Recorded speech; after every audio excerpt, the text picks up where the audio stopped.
going to talk about the Easy AirRide manifold. It's actually upside down. Okay, where the fittings go, what to plug off, what to continue with. Of course, your 3/8 lines for your bags, front, left, and right, are going to go into the 3/8 holes. That's the only place they really can go there. On the sides, you'll have, you know, from the Easy AirRide logo, you'll have your left and right side. On this side here, put the muffler on the exhaust and then plug off the inlet. On the other side, put the plug in the exhaust and put the 90 on the inlet. That's where it screws into your tank, and then your 1/4" airlines go up top. Thread lock, literally one drop on the second and third thread, it'll spread all the way through there. He even asked you numerous times not to use a whole lot of thread lock. So make sure you listen to that, because that stuff can just blow away, get drippy and wet inside there, clog up the manifold, and then, you know, you're going to buy a new manifold. It's not the manufacturer's fault that you messed up. Clip plug and play harness. There's going to be 4 wires from each harness that get hooked into the switch panel, and the leads on it are fairly long.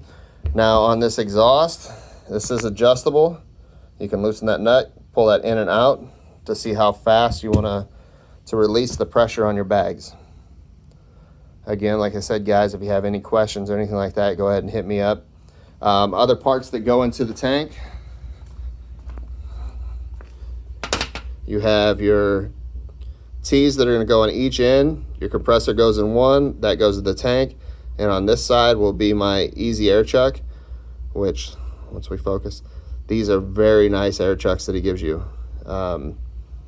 I figured it would come with, you know, something a little cheaper, nothing like that, but this J Tech air chuck is super easy, super convenient. Now, the first time you air it up, put your Schrader valve in there and pump your tank up. Why won't you focus? Focus. There we go. Put your Schrader valve in there and make sure that, you know, you use thread lock on all these too. Your other side, T goes into the tank, pressure switch goes out the other side, and then your compressor comes in that way. The pressure switch it gives is a 65 to 200 PSI. So it's going to run your compressors pretty good. It's going to keep your tank full. That means you ain't going to wait so long. There's also wiring in the box for the pressure switch. The other fittings for your bags, make sure you use the straight up fittings instead of the 90s. Works a lot better on my car anyway. That's a fitting I already had. Nope, that's not. Which fitting is this? Yeah, that's a fitting I already bought. And then your wiring harness comes nice, braided, loomed. I have the dual manifolds, so they're quick, easy clips. Nice blue and black loom all the way around. I have 2 of those to wire in. The instructions are there. He does give a nice battery terminal. I have a secondary battery in the back for mine, so I don't have to run so many wires. Plus, I have we'll have a big stereo in there. You know, just make sure that, like I said, don't use a whole bunch of thread lock. Make sure you tighten them, but don't super crank them down. They don't need a whole lot of pressure.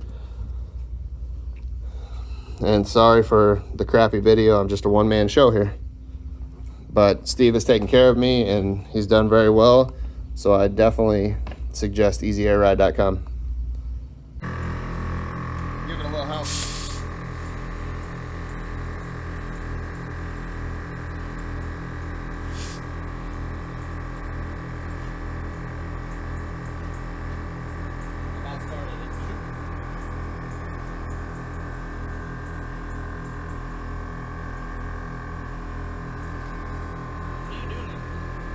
Give it a little help.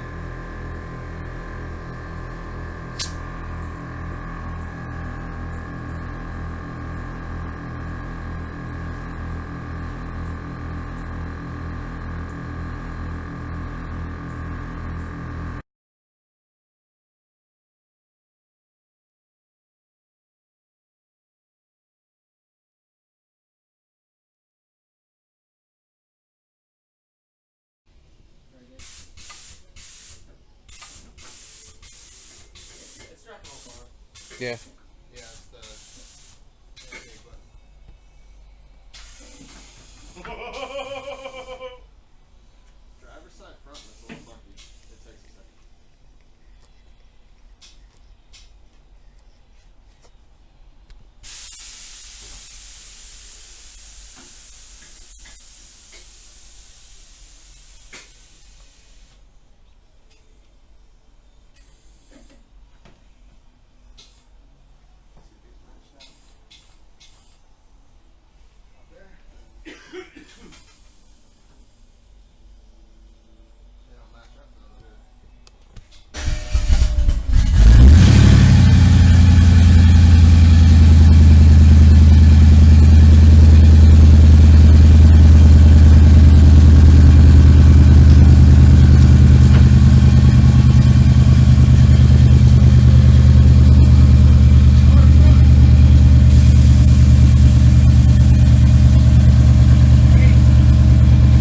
front seat. Right now, I've just been playing with it, testing out of the back door. As you can see, it lays belly in the front. The belly is on the ground. We're talking 17s pretty hard. The car's about knee high. If I was normal height for a male instead of 5'10", you know, it's knee high. Like I said, if you have any questions or anything, shoot me a message. Easy AirRide for the win. Definitely, it was an easy setup to install. Again, all we have is basic hand tools, grinder, and a couple drill bits and such. We can go to the back. I'll walk around this side, go that way. Ignore the trunk. We don't have any woodworking tools here, so we just grab a shelf, kind of put it in here to hold up. My gauges are back here for right now. I'm not running them to the front because I'm actually buying a digital gauge that reads out all 4 tires on one gauge because I don't have any place to put them inside the car. Otherwise, I mean, the gauge potty gives you is beautiful, but I have AC that takes up most of my center, and I just don't have any place that I can put a gauge pod that wouldn't, you know, bang my shin every time I get in and out of the car. My glove box is full with LS wiring and stuff from the swap. So we just slapped a board on here. I'll get it taken apart and carpeted or vinyl wrapped or whatnot. Get these cleaned up when we put the new gauge in. They'll go more towards the back and do a little cleaning with the wiring and kind of trim and snip. Just screw my amp down for now, gauge pod, so I can see what I'm running. More or less, the car is going to be a set it and forget it for the daily, and then when I go to a car show, I'll play with it. But by then, I should have the gauge by Sunday and installed by Monday, so we'll be good to go anyway. All my wiring's fairly hidden and such. I don't really know what else to say about it. This is literally the nicest air chuck I've ever seen. This thing is gorgeous. It's really cool because you know you can hook up your safety kit. You keep this in the trunk of the car, hook that up, air up a tire. Put a little nozzle on it to blow off, you know, some water out of the cracks and crevices that always leak after you wash and clean your car. And if you see my car right now, it's definitely not washed and cleaned. We still got to do the front shocks. Not going to be bad. We're just waiting some gas for the welder. I think I got it figured out where to put them and such. I will put up a message or a video on where they go. Everything for an A body. I don't really know what else to talk about. Anything? You got anything, Jeff? Jeff does all the manual labor, I swear. It's his garage. It's Hefe's garage. We do a lot of different stuff out here in the garage. He's got a turbo Civic right there that's, you know, close to 500 horsepower with full boost. Nah, he's being modest. We'll get some videos of that one day. Doing some third gear burnouts, 80, 90 mile an hour. That's it. This is the 66 Slovell Crew Cab edition.